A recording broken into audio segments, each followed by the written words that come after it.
Assalamualaikum warahmatullahi wabarakatuh. Perkenalkan, nama saya Aldrian Saputra. Di sini saya kelompok 1 manajemen operasional yang beranggotakan Raina Sarda Walalohun, Aldrian Saputra, Indrawati Juwita, dan Farik Rahman Aziz. Saya dari Universitas Islam Malang, Fakultas Ekonomi dan Bisnis, jurusan Manajemen. Di sini saya akan mempresentasikan tentang memahami konsep manajemen operasional. Langsung kita masuk saja ke materi yang pertama, yaitu produk barang versus jasa.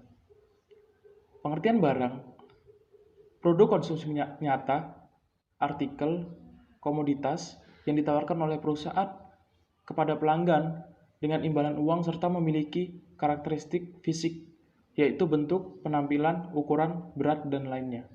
Sedangkan pengertian dari jasa dan layanan atau servis, produk ekonomi yang tidak berwujud, yang disediakan oleh seseorang atau permintaan dari orang lain.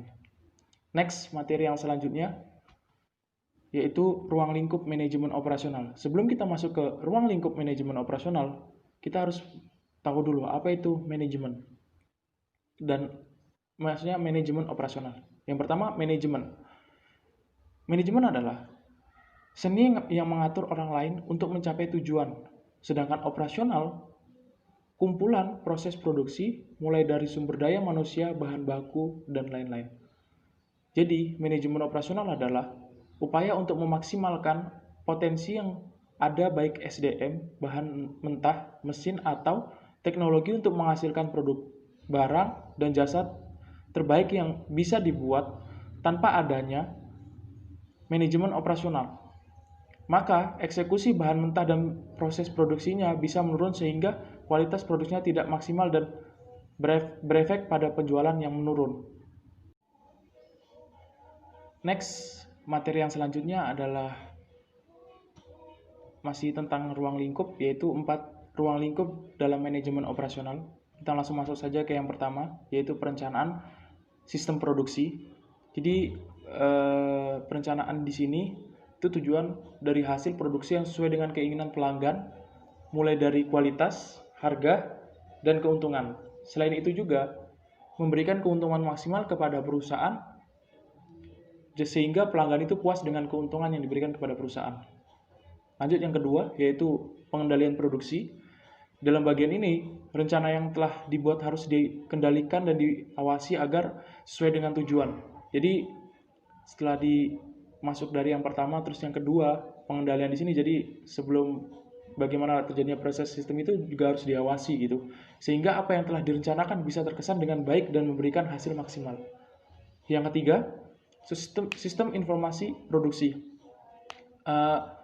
yang harusnya diterima dan diolah secara tepat agar proses produksi yang tadi di awal, perencanaan produksi tadi yang di awal itu dapat berjalan dengan efisien. Jadi sistem informasi manajemen ini terbagi menjadi 3, yaitu informasi internal, pelanggan, dan informasi pasar. Dan yang terakhir, yang keempat, yaitu aspek lingkungan. Bagaimana ini berperan dalam melihat perkembangan dan kecenderungan yang ada pada lingkungan, sehingga langkah-langkah yang diambil bisa bermanfaat dan efisien serta meningkatkan produksi daripada perusahaan tadi, sehingga pelanggan tadi puas, seperti materi yang seperti yang di poin-poin di perencanaan sistem produksi. Assalamualaikum warahmatullahi wabarakatuh. Perkenalkan, nama saya Raina Sarda Walalohun. Di sini saya akan melanjutkan presentasi dari teman saya. Langsung saja, manajemen operasi dan pengambilan keputusan. Jadi peran utama manajer operasi ialah sebagai perencana dan pengambilan keputusan. Dalam kapasitasnya ini, manajer operasi dapat memberikan pengaruh sangat besar terhadap sejauh mana sasaran serta tujuan organisasi terrealisasi. Sebagian besar keputusan akan melibatkan banyak kemungkinan alternatif yang bisa berdampak sangat besar dan juga berbeda terhadap biaya maupun laba. Dalam hal ini konsekuensinya adalah manajer operasi perlu membuat keputusan yang bermakna. Di sini ada 7 pengambilan keputusan manajer operasional, salah satunya modal, modal pendekatan kuantitatif, dan juga analisis trade-off dan kinerja matriks kinerja. Selanjutnya ada pendekatan sistem, menetapkan prioritas, dan etika. Modal sendiri merupakan abstraksi dari realitas, representasi sederhana dari sesuatu. Contohnya seperti mobil anak-anak merupakan model dari mobil nyata. Sedangkan pendekatan kuantitatif untuk pecahan masalah seringkali mewujudkan upaya guna memperoleh sebuah solusi optimal secara matematis terhadap masalah manajerial. Sedangkan analisis trade-off sendiri contohnya seperti dalam memutuskan jumlah persediaan yang tersedia. Pengambilan keputusan harus dapat memikirkan trade-off antara kenaikan tingkat layanan pelanggan sehingga akan menghasilkan tambahan persediaan tersebut. Sedangkan matriks kinerja sendiri, sebelum manajer mempergunakan matriks untuk memperoleh serta mengendalikan operasi terhadap banyak matriks yang dipakai, yaitu meliputi matriks yang berkaitan dengan biaya, laba, mutu, aset, persediaan jadwal, produktivitas, serta keakuratan ramalan. Sedangkan pendekatan sistem sendiri, menurut perspektifnya sistem hampir selalu menguntungkan di dalam pengambilan keputusan. Menetapkan prioritas pada hampir setiap situasi, manajer menemukan fakta bahwa faktor tertentu ternyata lebih penting dari faktor lainnya. Selanjutnya etika. Di dalam mengambil keputusan, seorang manajer harus mempertimbangkan bagaimana keputusannya tersebut akan mempengaruhi pemegang saham, pelanggan, manajemen, karyawan, masyarakat, serta secara umum serta lingkungannya. Sekian presentasi dari saya, selanjutnya akan disampaikan oleh rekan saya. Terima kasih. Ya, di sini saya akan melanjutkan materi selanjutnya, yaitu tujuan mempelajari manajemen operasional. Yang pertama, memahami manajemen operasional, karena pada bagian manajemen ini adalah bagian yang bisa dibilang paling banyak menyedot biaya dalam sebuah perusahaan. Yang kedua, manajemen operasional merupakan salah satu fungsi utama pada tiap perusahaan, selain fungsi pemasaran dan keuangan yang saling berhubungan, sangat erat dengan fungsi bisnis yang lainnya. Yang ketiga yaitu mempelajari manajemen operasional supaya bisa memahami apa saja yang dikerjakan oleh manajer operasional. Yang keempat, manajemen operasional akan memberitahu kita akan ingin mengetahui bagaimana sebuah barang atau jasa dihasilkan. Yang selanjutnya, evolusi historis manajemen operasi. Perkembangan teori manajemen pada saat ini telah berkembang dengan pesat.